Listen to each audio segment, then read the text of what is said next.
Aamu varhainen. Kaikki tietää sen.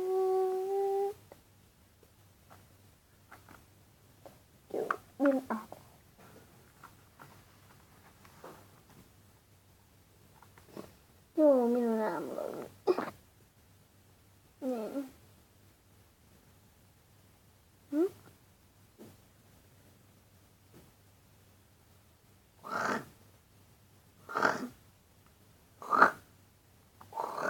Mikä sun ääni oli?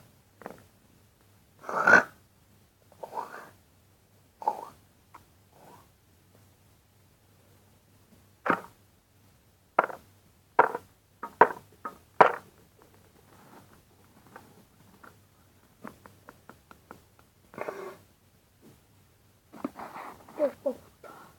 Ei.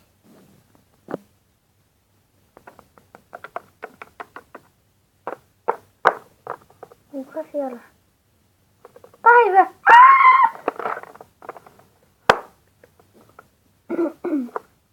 Tää on tuplalukko. Ei.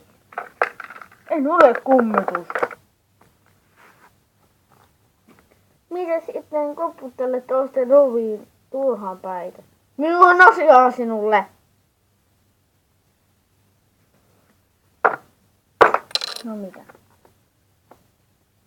Minä olen sinun uusi siivoajasi. Olen Pekka Ylipekka. Pekka Ylipekka. Aika hauskaa nimi, mutta minä en tarvitse sivuja. Äitisi lähetti tänne. Äiti. Kuka? Äitisi. Etelä-Valta. Ei hän voi minun asiastani päättää. Hän sanoi, että voi tulla tänne.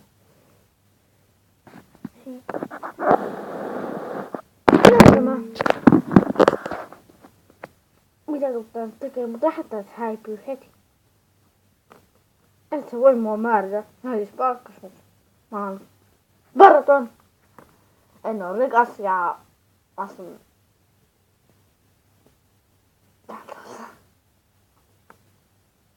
No joo, sepä hauska kuulla, mutta mene nyt kauas.